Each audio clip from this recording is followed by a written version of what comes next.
It just went over my head. But saying that, though, the seat of the soul, and I forgot to bring the book with me this morning, but the seat of the soul has just been one of my Bibles. It's my favorite book. Is it your favorite, Leslie? Absolutely. Oh my gosh.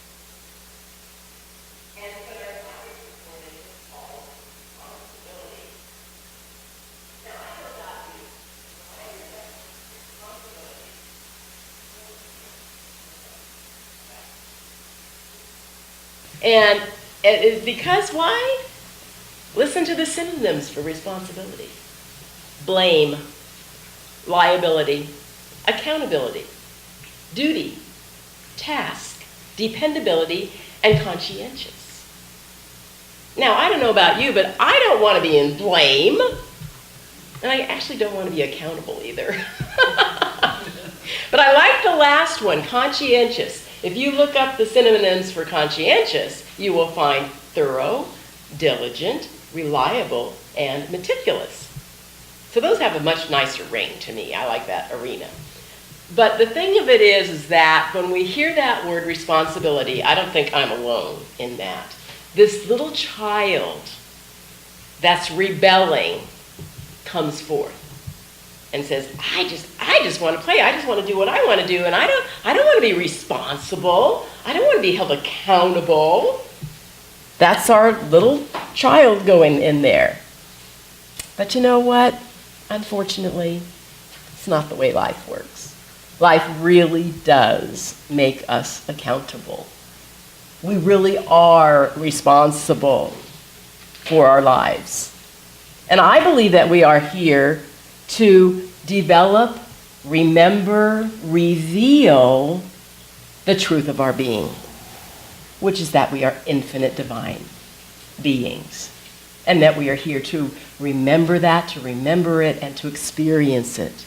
It reminds me of the passage from the Talmud, every blade of grass has its angel bending over it and whispers, grow, grow, grow. I've been listening, and many of you know if you've been here, that I was listening to the 21-day meditations with Deepak Chopra and Oprah. And in there he said, the eternal message of life, the ultimate spiritual secret, says to grow, expand, live, and prosper. So, guess what? We need to put away our childish things. We need to let that be and step up and into our divinity. Or we could be like Woody Allen. He puts it this way, you can live to be 100 if you give up all the things that make you really want to live to be 100. And of course, that is coming from that immature self as well, So I'd like you, if you would play a little game with me right now. I'd just like you to just for a moment, be very conscientious, be aware, and just take a nice deep breath. And let it out. Do you realize that in every moment, every breath you take is a brand new one? You can never take the same breath in a row. They're all new. And when you let that breath out, was there any question, any concern, any bit of idea that there won't be another breath coming? At least none of us right here, And that's the way life works. Life works in the moment, in the now, in the present. And so many times we want to keep it back, keep it just the same, keep it the way that it's been comfortable, keep it in our little comfort zone so we know what's happening. And that's all to do with that childlike, immature ego self that wants to be in control and so forth. But we're beyond that. We are infinite beings. We are here to express ourselves, to let that breath out and in again, and to do something new. You know, they talk about our philosophy here that we have in our way of living, this new thought philosophy. New thought, it's called New Thought, Ancient Wisdom, because it's based on the truths that have been going through the ages.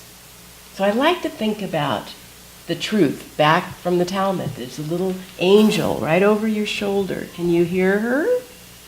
Or maybe you have a guy. I don't know. Who's your angel? That's whispering. Grow. Grow. And when you grow, you're going to be letting things go. Leaving the old. Letting that go. Gary Zukav says there is a splintered personality. Our splintered personality is that human self that is run by the ego, that is run by fear, basically. And he says, to have authentic empowerment is the alignment of the personality and the soul. Because we are human and we are divine. We're that mixture. And so when you have the both of them in alignment, that is authentic empowerment. And it's all up to us. We are at choice. We are responsible. And it all depends on what we put our attention on. And we are always at that choice. And it depends on what we are feeding. And I'm sure that all of you have heard the story of the old Cherokee talking to his grandson, telling him that there's a fight going on inside of me. And he says it's a terrible fight. And it's between two wolves. And the one wolf is evil. He is angry. He is sorrowful. He's regretful. He's greedy. He's arrogant. He has self-pity. He's got guilt and resentment and inferiority, and he lies, and he has false pride, and he's superiority, and he has ego. And then he continued to say, and then there's a second wolf who is joy and peace and love and hope and serenity and humility and kindness and benevolence and empathy and generosity and truth and compassion and faith. That same fight is going on inside of you and inside of every other person. And the grandson thought for a moment and he said, which wolf will win? And the old Cherokee said, the one you feed. The one you feed. We are about making conscious choices, conscious intentions. What is our intention? The intention that we have bringing to the table is what's going to drive our desire.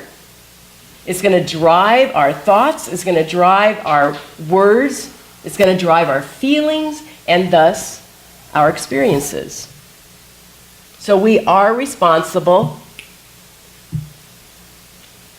We are at choice at every moment as to which wolf we will feed. Zukav says a responsible choice is a choice that takes into account the consequences of each of your choices. Ask yourself, what will this produce? Do I really want to create this? Am I willing to accept all the consequences of the choice? He said, do not do this with the energy of intention, but simply to test the water. See how you feel. Ask yourself, is this what I really want? And then decide.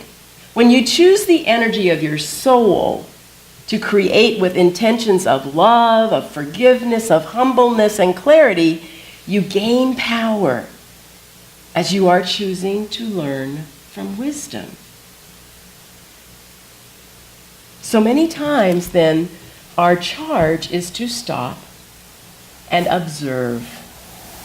And just before we have that knee-jerk reaction, before we go into the automatic response, that we stop and say, what could be the consequences of this? Am I willing? Do I really want? And I test the waters. I can kind of see where that might lead.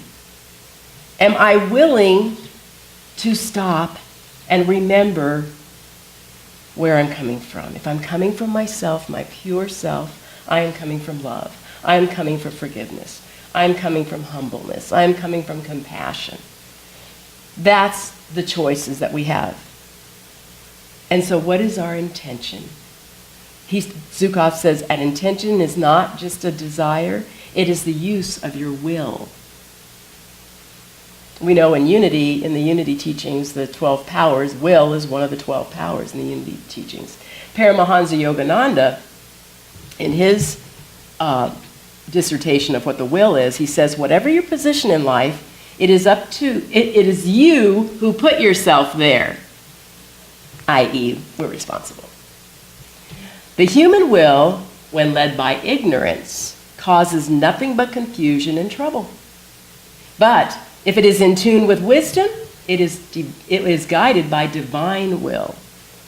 Constantly carrying a thought with dynamic willpower will strengthen that thought until it becomes an outward force. This is what we're talking about all the time, is the drawing of your experiences, with the, how come I can't think of it? Your law of attraction, law of attraction. That's what we're putting out, we're getting back. When your willpower is developed to that extent, you can control your destiny. Always be sure that you want what is right for you to have. Then use all your forces of your will to attain your objective, continually keeping your mind on God. Your efforts will then be crowned with success. Continually keeping your mind on God. What is God? We just add the other zero. Good. Love. Joy. Keeping our mind on that will allow our energy level, that vibration that we're putting out, to be pulled back to us as a magnet. So, yes, we are here to grow. We are here to allow this energy that we are out. And we're here to develop and evolve and make it stronger and stronger and stronger. So we want to be mature. We do want to leave those childish things behind. We want to have the wisdom. I know there's many people that have challenges with weight. You want to lose that 5 pounds, that 10 pounds, 50 pounds, whatever it is. And Zukov says, a dramatic shift in nutrition is often required wherein a person must release every one of his or her eating habits and then take on the habits of eating certain foods that are much higher in vibration. Bonnie knows about those. 90% of a person's personality may not want to do that, but the 10% does. The universe backs the 10% and not the 90%. So know that. Or you could use this technique. There was an older man. He wanted to lose 50 pounds. And at his book club, by the way, our book club's going to be starting up again here soon. At his book club, everyone was dying to know what was his secret. How did he lose the 50 pounds? He just smiled and he said, oh, well, it was really pretty easy, but I don't really want to talk about the secret. So after the meeting, one of the other fellow members approached him and said, please, Joe, I'm desperate. I want to get off these extra pounds. Could you just let me know what your secret is? He said, well, okay, but you have to promise not to tell anyone. He says, I was really struggling. But then I heard on a talk show that all you have to do is stop eating late at night. So I just take out my teeth at 7 o'clock, and it works like a charm.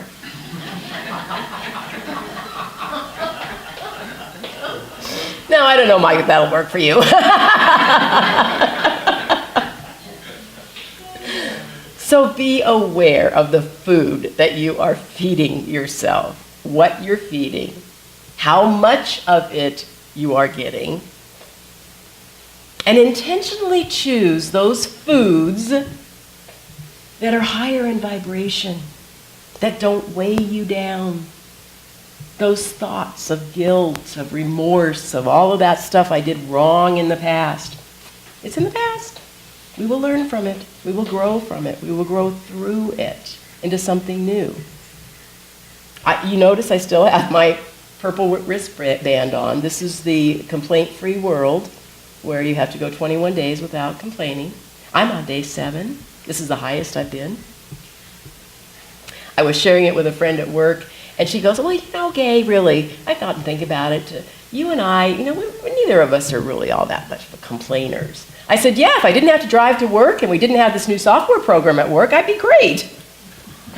And she goes, yeah, we're really not that much complainers. I said, yeah, but it also includes not gossiping. And she said, oh. Well, in that case, I might have to look at myself a little bit more in that regard. I believe we are here to listen to the angel that is whispering to us over our shoulder, to grow, to evolve, to be more and more of what we are. This beautiful being of light and love. And it takes setting an intention. It takes deliberately knowing that this is my life, that I am continually open and receptive. I love it. By the way, we started our yoga classes on Wednesday nights here. I love the very beginning of the yoga class. What we do is we set an intention. Of course, and we breathe. It's wonderful breath.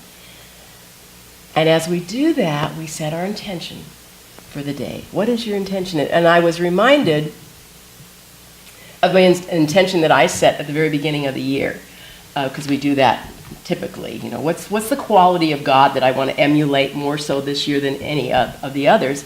And mine was oneness and wholeness. And it's again coming up more and more into my awareness that I literally do want to look everywhere at everything, and that everything is holy. That I want to experience that there is this one power. That is love, that is joy, that is everywhere present. And I want to sink into it. I want to ooze myself into that being and be that. And let loose of all of that other stuff that weighs me down. On day 7 of the 21-day meditation, it said, my deepest desire is for completeness, consciousness, which can also be translated to wholeness, fulfillment, and awakening. As you pursue wholeness as your ultimate desire, then you will achieve a consciousness based in love, harmony, beauty, creativity, and a higher vision of life. The more whole you are, the more powerful your intentions. We are here to live this life of infinite being. That is our truth. And it takes our own individual choice. We have an array of choices available to us. And when we go back to center, when we go back to our wholeness, to our being, and create from that center, life is good and very good. So I want you to be cognizant this coming week of the choices you are making. And yes, you are going to be held responsible for them. It's okay. You don't need to beat yourself up over them. Feed the wolf that is love, that is compassion, that is caring. And choose wisely. The choices that we make are the way that we create the life that we experience day